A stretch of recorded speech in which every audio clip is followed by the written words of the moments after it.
ប្រសិទ្ធភាពកម្ពុជាគាំទ្រយ៉ាងពេញទំហឹងចំពោះការសម្រេចចិត្តរបស់រាជរដ្ឋាភិបាលកម្ពុជាក្នុងការជ្រើសរើសយន្តការផ្សះផ្សាដោយបង្ខំក្រោមអនុសញ្ញាអង្គការសហប្រជាជាតិស្តីពីច្បាប់សមុទ្រអានក្លោសបន្ទាប់ពីការដកខ្លួនជាឯកតោភាគីរបស់ថៃចេញពីអនុសារណៈនៃការយោគយល់គ្នាឆ្នាំ2001ទាក់ទងនឹងតំបន់ទាមទារដែនសមុទ្រត្រួតស៊ីគ្នានៅឈូងសមុទ្រថៃប្រសិទ្ធភាពនៃព្រះរាជាណាចក្រកម្ពុជានៅរសៀលថ្ងៃទី6ខែឧសភាឆ្នាំ2026នេះបានចេញនូវសេចក្តីថ្លែងការណ៍ដោយបានសម្ដែងនឹងការគាំទ្រយ៉ាងពេញទំហឹងចំពោះការសម្រេចចិត្តរបស់រាជរដ្ឋាភិបាលកម្ពុជាក្នុងការព្រួយផ្ដើមយន្តការនៃការផ្សះផ្សាដោយចាប់បង្ខំក្រោមអនុសញ្ញាអង្គការសហប្រជាជាតិស្តីពីច្បាប់សមុទ្រអានក្លោសបន្ទាប់ពីមានការដកខ្លួនជាឯកតោភាគីរបស់ភាគីថៃពីអនុសារណៈនៃការយោគយល់គ្នាឆ្នាំ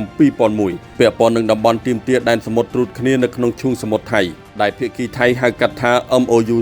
44នៅក្នុងសេចក្តីថ្លែងការណ៍ខាងលើនេះប្រសិទ្ធភាពនៃព្រះរាជាណាចក្រកម្ពុជាបានលើកឡើងថាអស់រយៈពេលជាង25ឆ្នាំមកនេះអនុសារណៈនៃការយោគយល់គ្នាឆ្នាំ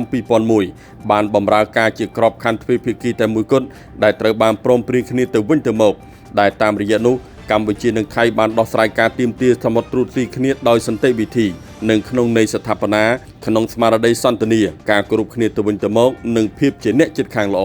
ប្រសិទ្ធភាពមានការសោកស្ដាយយ៉ាងខ្លាំងចំពោះការបញ្ចប់ជាឯកតោភាគីនៃក្របខ័ណ្ឌដ៏សំខាន់នេះដែលធ្វើឲ្យប៉ះពាល់ដល់កិច្ចខិតខំប្រឹងប្រែងផ្នែកការទូតជាច្រើនទសវត្សរ៍និងធ្វើឲ្យយឺតយ៉ាវដល់ការដោះស្រាយបញ្ហាសមុទ្រដោយសន្តិវិធីរវាងប្រទេសទាំងពីរ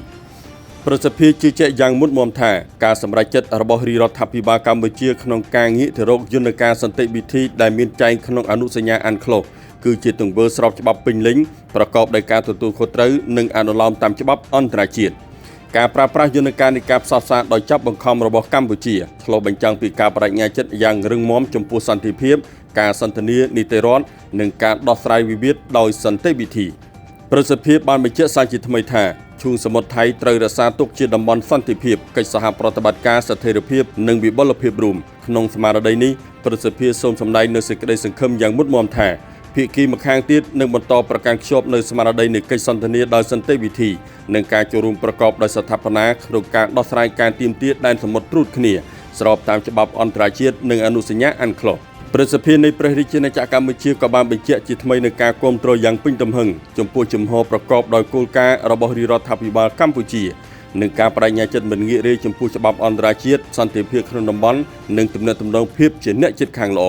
សន្តិភាពអាចស្ថិតស្ថេរទៅបានលុះត្រាតែកិច្ចសន្ទនាត្រូវបានរក្សាកិច្ចព្រមព្រៀងត្រូវបានគោរពនិងនីតិរដ្ឋនៅតែជាមូលដ្ឋានគ្រឹះរួមក្នុងការដឹកនាំទំនាក់ទំនងរវាងប្រជាជាតិនិងប្រជាជាតិ